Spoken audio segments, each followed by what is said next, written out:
Hola, espero que esté muy bien. Hoy vamos a hablar sobre los cambios culturales que Chile vivió en los años 70 y su material de apoyo de ciencias sociales para sexto año básico. Bueno, como vimos en un video anterior, ¿cierto? El proceso de pérdida de la democracia es bastante potente. Ya se vivieron muchos cambios políticos y también del pensamiento de las personas. Pero también podemos observar que hay un cambio cultural que influye y que contribuyeron también en un pensamiento distinto que empezó a cambiar desde ese periodo. Ya la cultura de las masas, influenciado por Estados Unidos y Europa, empezaron a llegar a través de los medios de comunicación masiva. La televisión fue una fuente sumamente importante de entretención. Empezó a masificarse un poco más en los hogares de nuestra cultura chilena. Eso permitió que llegase nuevas formas de ver el mundo, de relacionarse, de poder descubrir los propios gustos. Es decir, que también llevó una parte de libre elección, donde las personas querían elegir sus propios gustos y música o cosas como por ejemplo estilos de formas de vivir, las formas de ser, etc. Aquí podemos ver algunos referentes de la época. Por ejemplo, la revista Ritmo, que era una revista juvenil de ese tiempo, donde la gente compraba para poder ver a sus estrellas favoritos. Ya venía todo el periodo de la nueva ola, que era un periodo musical muy fuerte, donde las personas bailaban en televisión y hacían nuevos ritmos, entonces la juventud de la época les gustaba mucho seguirlos.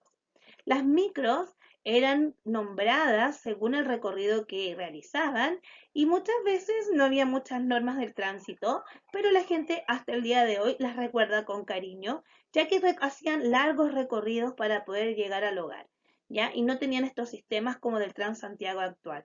Aquí vemos también la música de Víctor Jara, que fue otro referente de todo este periodo para un sector no tan masivo, sino que más bien así como pensante, más cultural, que le gustaba también este estilo musical. Aquí te voy a dejar unos textos extraídos de nuestro libro del Ministerio de Educación. Podemos ver que en el recurso 1 se habla del cine. Acá hace referencia al Húsar de la muerte, ¿cierto? Que estaba protagonizada, ¿cierto? Como un referente de nuestra historia, donde podemos ver a Manuel Rodríguez en acción y todo aquello que fue la lucha para una independencia. Por lo tanto, la gente quería ver también estas películas históricas y comenzó a ir más al cine para poder también verse reflejado a través de la pantalla. La radio, hasta el día de hoy, es un gran medio de comunicación que en este tiempo era uno de los más importantes. Fue muy popular el radioteatro, en donde las personas, con solamente su voz, hacían diferentes representaciones teatrales, como las típicas novelas, teleseries o series de la época actual. Así que la gente, cuando sabía que venía el radioteatro, por ejemplo, de las 9 de la noche, no se lo perdía porque sabía que era imperdible como una teleserie de los tiempos modernos.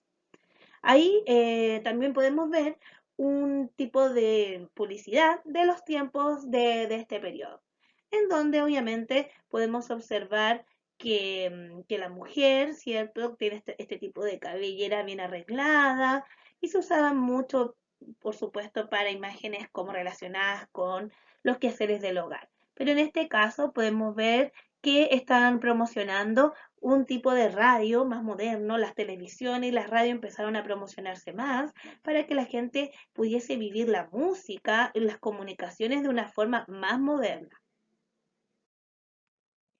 En este recurso 3 vemos que la televisión y la radio influyeron mucho en la sociedad y constantemente los mantenía informados.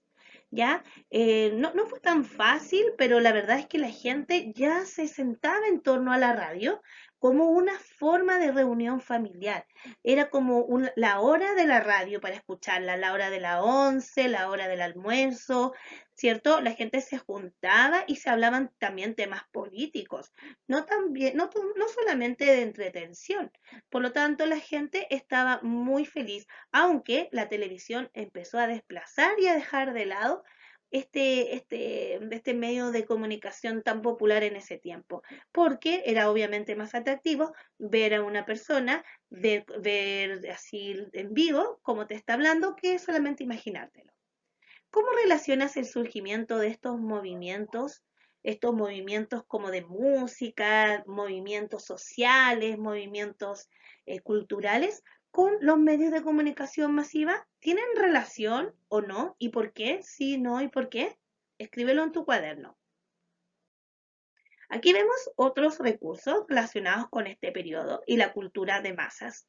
Tenemos los espectáculos deportivos. El fútbol y el boxeo fueron masivamente seguidos por las personas de ese tiempo. El Estadio Nacional, luego de todo este periodo, podemos ver que antes de que pasara este periodo tan doloroso, antes fue un lugar de encuentro para que la gente lo pasara bien.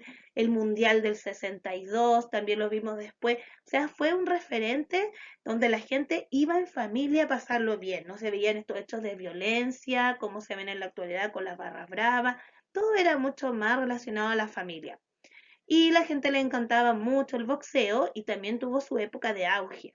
También le gustaba mucho el box. La música tropical llega a Chile en los años 1930 y en los años 50 el cha-cha-cha y el mambo llegaron para quedarse por mucho tiempo. Pero ya en los años 60 se empieza a traer esta música como de Año Nuevo, que es la música de la cumbia. Y actualmente mucha gente cree que la cumbia es incluso parte de nuestro folclore, pero todavía no es algo que uno diga, esto está reconocido, es de nuestro patrimonio, porque la cumbia es realmente de toda Latinoamérica, ¿ya? Pero en sectores como más como del sur, en pequeños pueblos o pueblos de nuestro país, se escucha mucho la cumbia. Podríamos decir que es de una cultura de masas. La cultura juvenil, como aparece en este recurso también, cambió mucho en los años 60, 70, de ahí en adelante. Ya con los cambios de los medios de comunicación, la llegada de la televisión y la influencia de otros países, vamos a darnos cuenta que llega a Chile un movimiento de los años 70 llamado los hippies, el movimiento hippie, que era un movimiento que sí ayudó mucho a que la igualdad y los derechos de hombres y mujeres se fueran igualando. ¿Ya? Además, ellos querían lo pacífico, no querían la violencia, y esto ayudó mucho a que también se liberara la juventud de este tiempo y dijese lo que pensaba. Las nuevas canciones, como les decía yo, de este tiempo, estaban bien polarizadas, es decir, estaban en contraste, igual que en la política. Por un lado tenemos esta canción chilena folclórica, como tenemos Violeta Parra, Inti Gimani, tenemos acá a Patricio Mans, a Víctor Jara, etcétera, que buscaban dejar un mensaje potente en sus letras. Y tenemos por otro lado la nueva ola, que es un tipo de fenómeno más masivo, donde viene desde afuera estos bailes coreográficos, donde las personas miraban, ¿cierto?, en la televisión y seguían las coreografías y los bailes. Y ahí tenían también una música más popular, más pop, como Buddy Richard, Peter Rock, El Pollo Fuente, que hasta el día de hoy muchas veces la gente las recuerda y las escucha. Te dejaré la siguiente tarea. ¿Cómo te imaginas a los jóvenes de los años 70, según lo que estuvimos hablando en esta cultura de masas? Dibuja y caracteriza a los jóvenes de la época de este tiempo. Coloca su vestimenta, un peinado, anota un título de una canción representativa de estos movimientos que estuvimos conversando de la época, explicando su letra. Puede ser una canción cultural o puede ser una canción de masa, una canción popular, ¿ya? Como por ejemplo de la nueva ola. Te la preguntaré en nuestro próximo encuentro. Cualquier duda, estamos hablando. ¡Chao!